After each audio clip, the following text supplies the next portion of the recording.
it slow, let it go, roll down all the windows.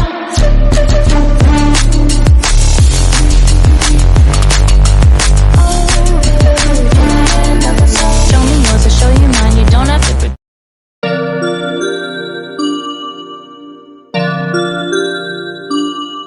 You didn't like getting up early, but you had to. Jimin wouldn't let you stay. You dragged yourself out of bed, went to the bathroom, and made yourself ready in about 20 minutes.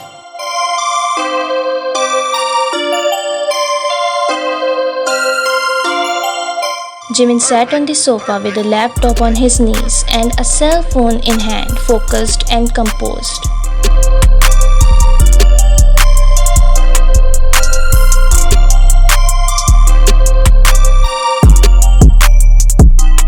You watched him peeking around the wall and playing with the ring on your finger.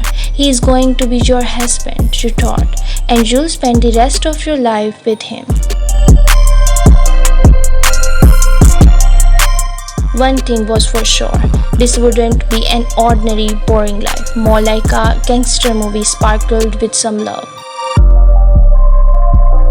After some time studying Jimin, you went to the closet and picked an outfit that would fit his attire, packing a small suitcase.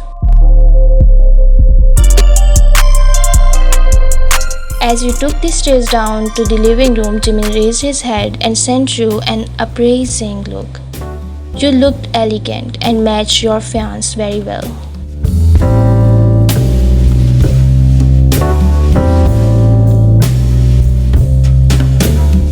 You look very attractive, Mrs. Park, Jimin said, putting down the computer and drawing near you.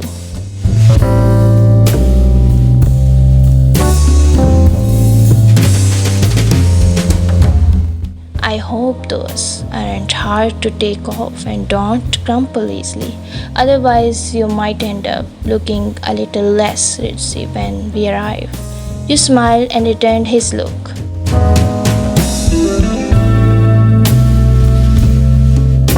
First, Mr. Park, your wonderful Ferrari isn't well suited for what you're suggesting. It's not too comfortable even when you're fully clothed. Second, I'd be a bit distracted by your bodyguards, so forget it. Who said we are taking the Ferrari? Jimin raised his brows and fished out another car key from the drawer.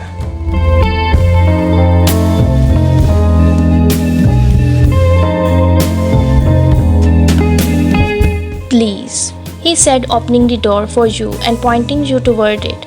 Four men accompanied you on your way to the garage, so the elevator got a bit cramped. When the door slid open on the lower level, the entire security team got into two BMWs parked by the gate. While you went deeper into the garage, Mr. Park pressed a button on the remote while you were trying to guess which car blinked its headlights in response this time. It was a Porsche Panamera, its windows tinted. Jimin headed to the passenger door and opened it for you.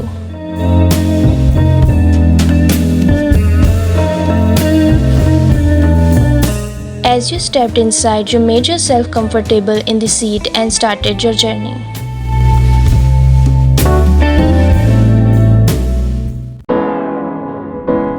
You spent the next couple of days in Busan. You went to the spa and Jimin worked. Despite the multitude of meetings, you ate together and woke up together.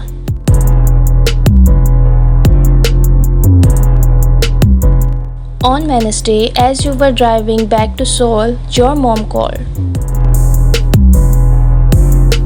Hello darling, how are you feeling? Oh, just perfect mom, I have a lot of work, but everything's fine. Great, I hope you remember your cousin's wedding on Saturday. Really? Judging by that reaction, dear, I gather you've forgotten. Well, let me remind you then. The wedding is at 4, but try to arrive a bit earlier. That was an expression of delight, Mummy. Of course I remember. Count me in. I'm bringing someone too. Only silence answered you for a while. You had a pretty good idea what you was going to hear next. Who? Yup, just as you suspected. I met someone in Jeju. We work together. I'd like to bring him with me, as he's in Seoul for training right now. Will that be enough data for you, or do you need me to send you a birth certificate too? Alright, have it your way. See you on Saturday. She replied, apparently offended, and hang up. Your eyes tried to focus on the landscape behind the window. How were you to tell Jimin he was just about to meet your parents? You threw him a glance and wondered what his reaction would be.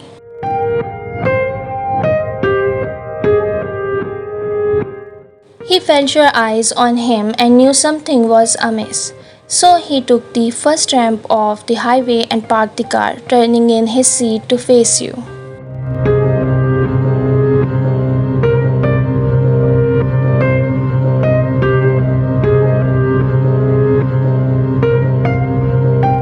I'm listening, he said, frowning. Two black BMWs stopped behind you. A man stepped out of the first one and approached your car.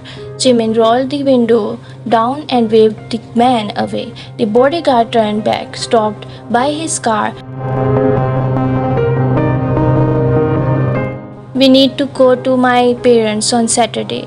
I completely forgot about it, but it's my cousin's wedding. You explained, grimacing and hiding your face in your hands. Jimin didn't hide his amusement.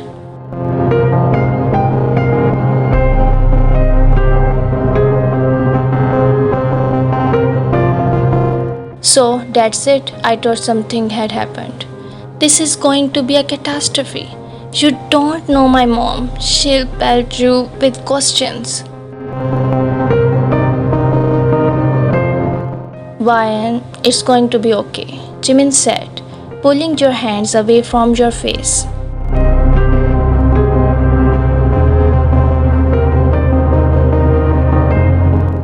That doesn't make it any better. Jimin laughed out loud, turning to the steering wheel and accelerating.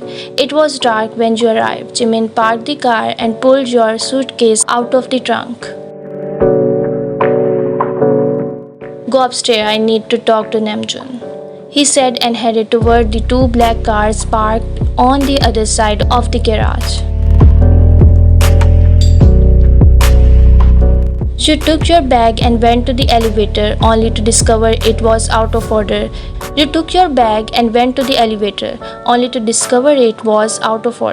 You opened the door and took the stairs instead. Having reached the ground floor, you stopped. Your jaw dropped. The lobby was once again filled with hundreds of flowers. White roses this time. Oh God, no. Miss, it's so good to see you. Those flowers are for you. The receptionist called out, seeing you. You took a panicked look around. The elevator's down. He'll have to go through here, you muttered. Excuse me, but I don't quite understand, the receptionist said.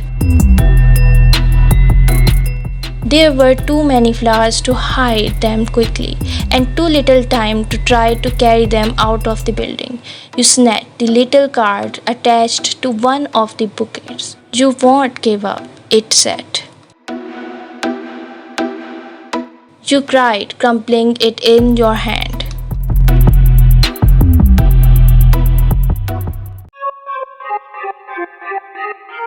That's when the door opened and Jimin strolled in. He took a quick glance at the roses, balling his fist.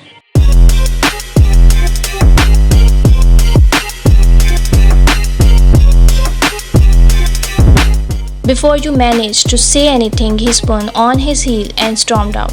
You stood in place, dazed, leaning against the wall, thinking about what was surely going to happen now.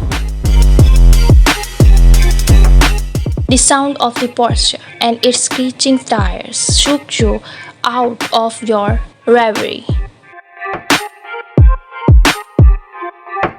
You sprinted to the stairs and skipped three at a time, reaching the door of your apartment in a few seconds. Your hands were shaking, and aiming the key at the lock proved to be more difficult than normal.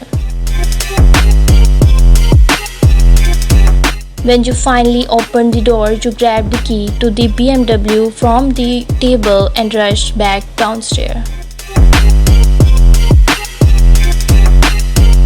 Driving out of the garage, you dialed Suho, praying that he picked up. I see. My present was more to your liking this time. Where are you? You shouted. Excuse me? Where are you right now? Why are you yelling? I'm home. Want to drop by? God no, you thought, and stepped on the accelerator. Get out of there, right now, you understand? Let's meet at the McDonald's by your place. I'll be there in 5. You must have really liked those flowers. Why won't you come inside though? We can order sushi. Annoyed and terrified, you sped across the city, breaking every traffic regulation on the way. Suho, for God's sake, just get out and meet me where I told you. You heard the intercom in his apartment, Jimin. Someone's at the door, probably the food delivery. I'll be there though, see you. You screamed at him, but he wasn't listening anymore. He hung up, and you dialed his number again, but he didn't pick up. You tried again and again. You hadn't been this scared in your entire life. It was all your fault.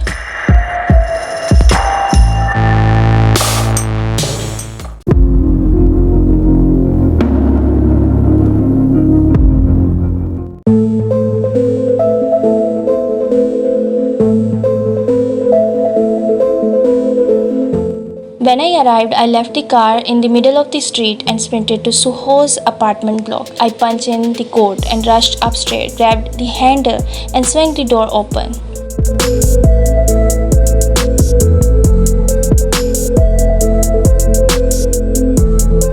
Inside, I saw Jimin's man.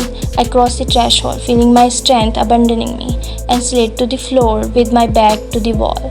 Jimin was there too, sitting next to Suho on the sofa. Seeing me, he jumped to his feet.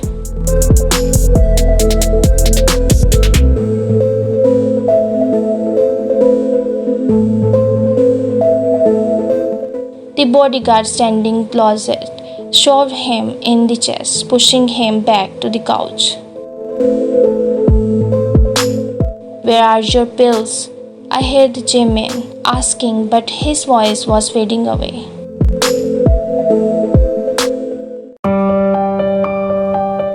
When I opened my eyes, I was lying on the mattress in the bedroom with Jimin next to me. You are giving me more reason to. That guy, then, he has himself. If not for the fact that you left your medicine here. He trailed off, clenching his teeth. Let me talk to him, I said, sitting up. You promised me. I trusted you. Jimin kept quiet for a while before calling out his men. They walked out through the doorway. Alright, but I'll be here. I'll be sure he doesn't touch you. I pushed myself up and slowly went back to the living room where Suho was waiting on the couch. After he saw me, his glare became less hostile. I sat down next to him and Jimin took the chair in front of us. How are you feeling? He asked, worried. Want to hear the truth? I'm furious with both of you. I want to. You both. What were you thinking, Suho? What do you think I was thinking? I'm fighting for you. Isn't that what you wanted? Didn't you want me to fight for you, give you more attention? Besides, I think you owe me some explanation. For example, who are those armed men? And what is that man doing in my house? I dropped my head, resigned.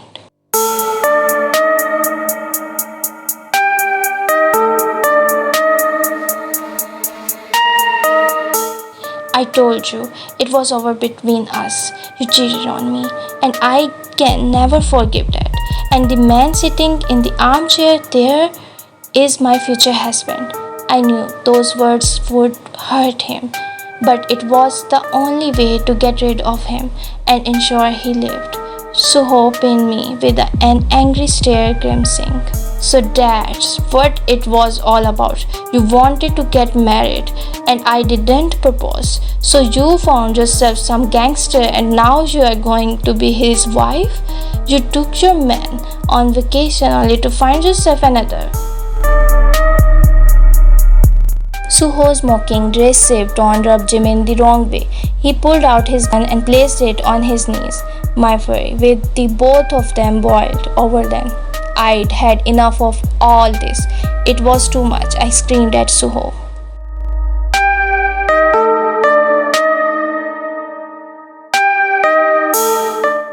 I'm in love, get it? I don't want to be with you anymore. You cheated on me. You acted like on my birthday. Nothing is going to change that anymore. I don't want to see you again, and I've had it with you both now, so you can each other if that's what you want.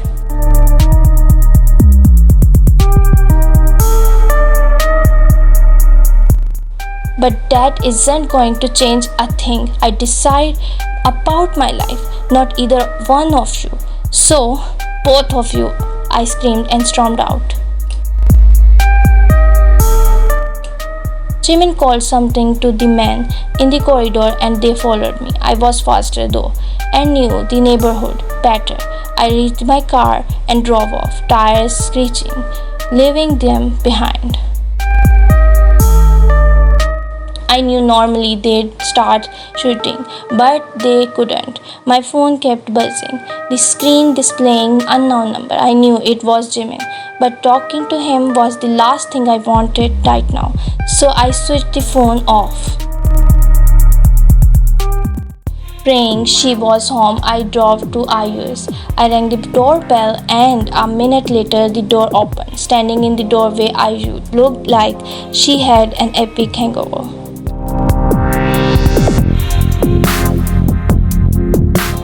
You're alive? She said. Come on in. My head's going to explode. I got totally trashed last night.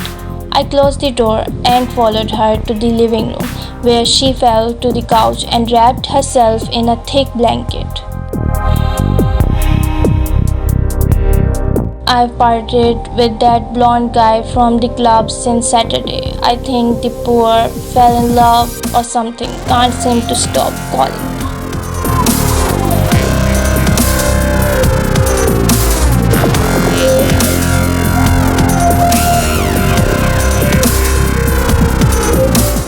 I sat still, saying nothing. It was running on me that I had left the two men with and told them to each other. You're pale like you. Remember that girl we used to go to school with? Ayu said, but seeing my expression, she added. What happened? I shook my head, shooting her a glance. If I didn't tell her the truth, all the sincerity might. I've lied to you. She faced me, grimacing.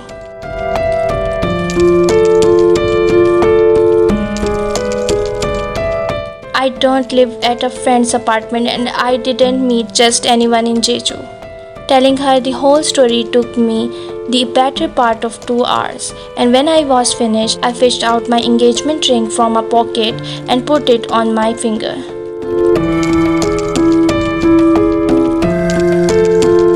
This is the proof, I sighed, leaning my head back. Now you know everything, Ayu gaped at the piece of jewelry, with shock on her face.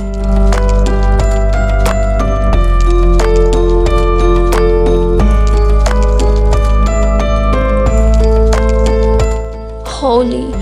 What you said was something straight out of a thriller. What happened to Suho? Her eyes flashed with excitement.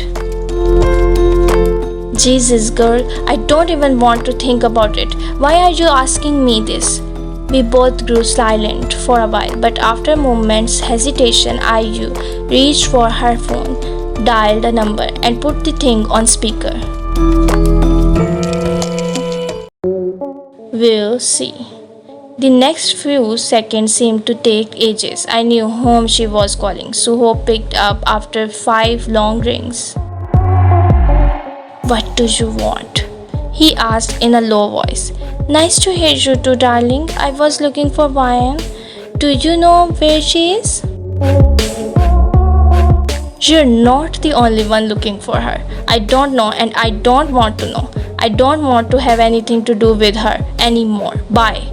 He hung up and we both exploded with laughter.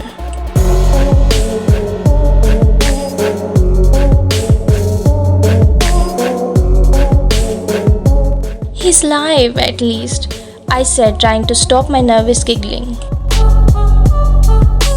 Well, since everyone's alive and well, and I finally know what's happening, you can stay at my place for the night. Maybe it'll do your fiancé some good to worry a bit before you go back. I sighed with relief and nodded, but was immediately on alert again as someone knocked on the door. At this hour? Ayu asked, puzzled, walking across the living room to open it. That's probably just the blonde guy. I'll get rid of him in no time.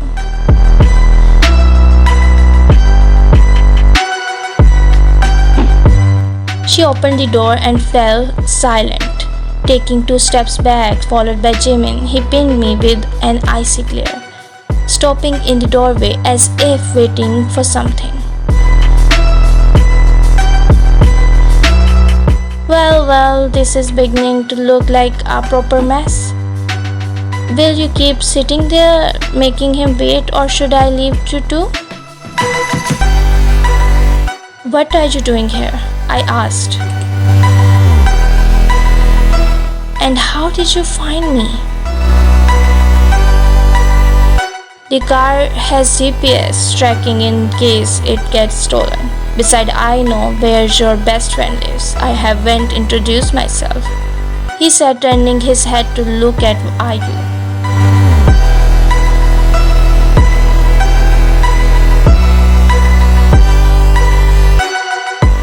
Park, Jimin. I know who you are, my friend replied, shaking his hand.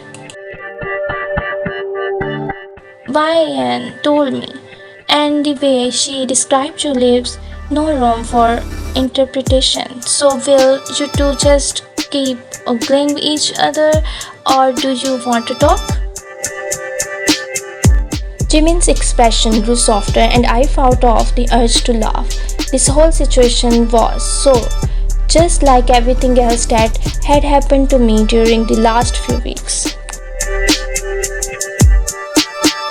I got up from the couch and grabbed the keys to the car, walking up to my friend and kissing her on the forehead.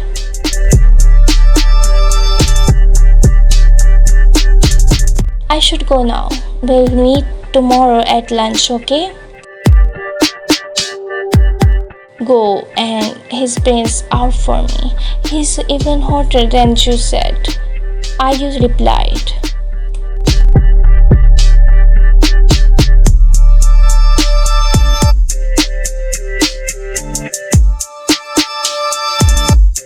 Ask him if he has a friend looking for some company, she added as I passed the doorway. Trust me, you don't want that. I waved at her and left. We went out without speaking. I pressed the button on the remote and got into my car. Jimin sat in the passenger seat. Where's the posture? Namjoon took it home. I pressed the button and started driving. We didn't speak at all the whole way home, both waiting for the other to start.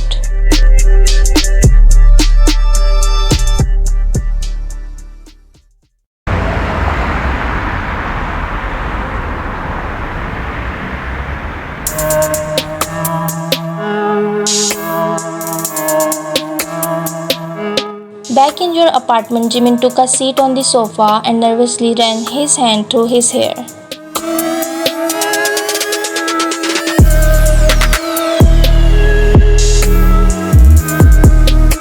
Does your friend know who I am? Did you tell her everything? Yeah, I had enough of all these lies, Jimin. I can't live like that. Back in Jeju, it was easier. Everyone knows you there. But here, it's different. The people are different. They are my people. And each time I'm supposed to lie to them, I feel like... He sat still, keeping his emotionless eyes on me. We're going back to Jeju after the weekend, he announced, getting up. Maybe you're going back. I'm not going anywhere. Besides, you owe me an apology. Jimin drew near you, suddenly shaking with fury, his eyes growing utterly black and his jaw clenching.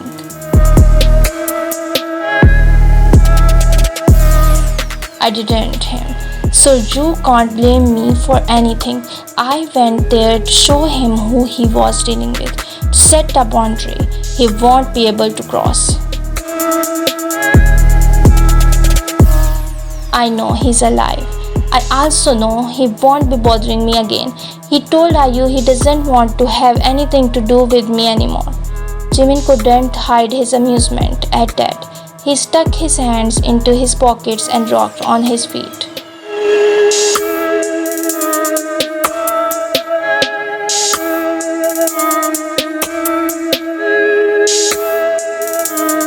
It would be strange if he still hoped to get you back after what he heard from you and me.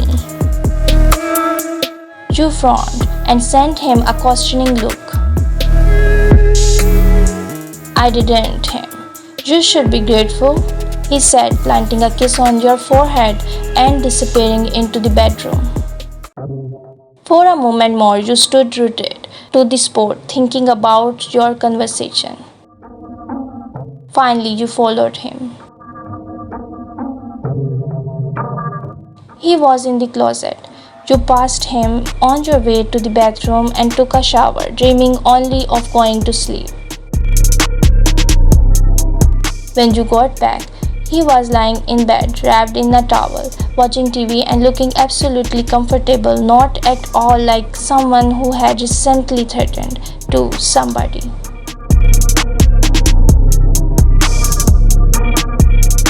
He was fascinating. In your eyes, he was the perfect man, an alpha man, a guardian and defender.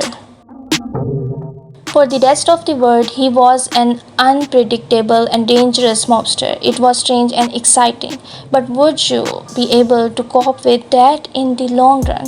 Since last evening when he had knelt before you, you were wondering if spending the rest of your life with this man was a good idea? We need to talk, Ryan, Jimin said suddenly, keeping his eyes on the TV.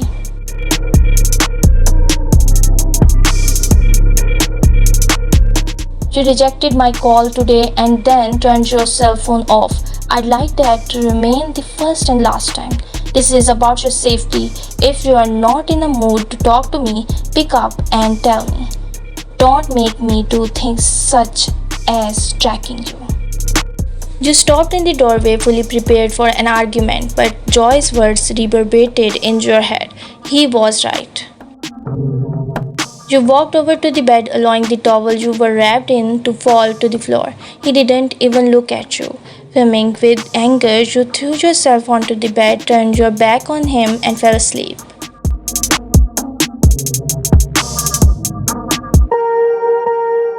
You were woken up by a gentle touch on your lips, suspended between sleep and wakefulness. Disoriented, not sure if this was really happening, you asked, Jimin? I feel so defenseless, betrayed and embarrassed. Yes, I hate you being heard known, his I hate whisper being right broken. next to I feel your like ear. an ocean filled up with What are you emotion. doing? Anger ain't a potion, rub it on like lotion. I need to can feel make. it soaking, I'll go reopen the crazy scars if I I've don't. awoken. I can't move on till I let go. I feel so lost, never at home. Need to He whispered his words and then kissed you, like there was no tomorrow. I can't move on till I let go. I feel so lost, never at home. Need to be strong,